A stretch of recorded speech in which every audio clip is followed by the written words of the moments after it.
कर दिया गया। इस वक्त एक बड़ी खबर आपको बता रहे हैं, अमेरिकी प्रेसिडेंट डोनाल्ड ट्रंप का एक और बड़ा दावा। तो वहीं ईरान जंग के बीच इजरायल ने तेहरान पर एक और बड़ा जबरदस्त जोरदार हमला कर दिया है। इजरायली सेना ने कहा कि राजधानी तेहरान में रात भर चले हमले के दौरान हथियारों की रिसर्च और डेवलपमेंट से जुड़े टारगेट को निशाना बनाकर तबाह किया गया। और उधर ट्रंप जल्द ही ईरान युद्ध खत्म होने का ऐलान भी कर चुके हैं। वैसे में इजरायली मीडिया ने दावा किया है कि इजरायली सेना इससे पहले ईरान को ज्यादा से ज्यादा नुकसान पहुंचाना चाहती है और इसीलिए उसने ईरान पर पहले से भी तेज कर दिए हैं हमले। दरअसल इतना ही नहीं, एक मीडिया रिपोर्ट के मुताबिक इजरायल ने ईरान के साथ चल रही जंग को फंड करने के लिए अपने रक्षा बजट में लगभग 13 अरब डॉलर की बढ़ोतरी की योजना भी बनाई है। और ऐसे में हथियारों की फैक्ट्री को निशाना बनाया गया। ईरान तेहरान से सामने आई कुछ तस्वीरें भी साथ साथ हम आपको दिखा रहे हैं। एक और बड़ा जबरदस्त हमला यहां किए जाने की बात सामने आई। इजरायल ने तेहरान पर रात भर हमले किए। हालांकि ये दिन के समय की तस्वीरें भी साथ साथ आपको दिखाते चलें, जब हमले और धमाके से आम जनजीवन भी प्रभावित होता नजर आया है। और उधर बेरूत के दक्षिणी इलाकों में जबरदस्त धमाके हुए हैं। इजरायल के हमलों में कई लोगों के मौत की भी खबर है। शहर के ऊपर उठता धुआं और जोरदार विस्फोट की आवाज तस्वीरों में दिखाई दी है।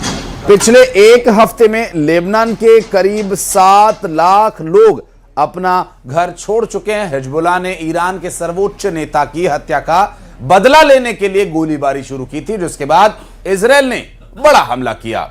लेबनान अधिकारियों के मुताबिक अब तक लगभग 500 लोग मारे जा चुके हैं। और ईरान के इस्लामी रेवोल्यूशनरी गार्ड नेवी के कमांडर ने जंग के बीच एक बड़ा बयान दे दिया है।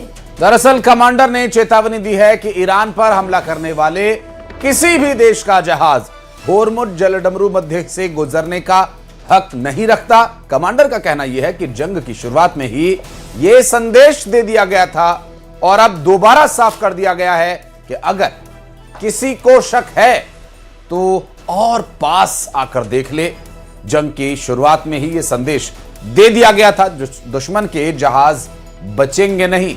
और ईरान की एक बार फिर एक बड़ी चेतावनी देखने को मिली है और साथ ही उन देशों को भी स्पष्ट किया है जिनका इस्तेमाल ईरान के खिलाफ हो रहा है। और देर रात इजरायल पर ईरान ने फिर से मिसाइल अटैक किया और हमले के बाद इजरायल में सायरन बजने लगे और लोग बंकरों में छिपने को मजबूर हुए। इधर मिसाइल गिरने की आशंका के बीच कई जगह भगदड़ जैसी स्थिति दिखी। देर रात हुए हमले से पूरा इलाका दहशत में आ गया। लोग जान बचाने के लिए सुरक्षित जगहों का रुख करते हुए दिखे हैं। दरअसल इजरायल में जगह जगह सायरन की आवाज गूंजती रही और तेल अवीव इजरायल से सामने आई तस्वीरें। तो बज गई है फिर से सायरन, एक के बाद एक सिर्फ सायरन बजती रहती है यहाँ पे और लोग भागते रहते हैं। आप देखिए लोग भाग रहे हैं शेल्टर की तरफ। इनको शेल्टर नहीं दिख रहा है, दिस इज शेल्टर, यस। तो ये आप देख सकते हैं कि यहाँ पे कैसे बागम बाग होती है। डायरेक्शन में होगा मिसाइल का हमला। ये देखिए किस तरीके से लोग भाग रहे हैं शेल्टर में आने के लिए। अब देखना होगा कि किस साइड से ये अटैक होगा। लोग भाग रहे हैं शेल्टर में, एक के बाद एक मिसाइल अटैक हो रहे हैं। अब 10 दिन हो गए यही सूरत हाल देखते हुए इस्राइल में। देख सकते हैं आप ये हो रहे हैं इंटरसेप्शंस, ये हम देख पा रहे हैं यहाँ पे।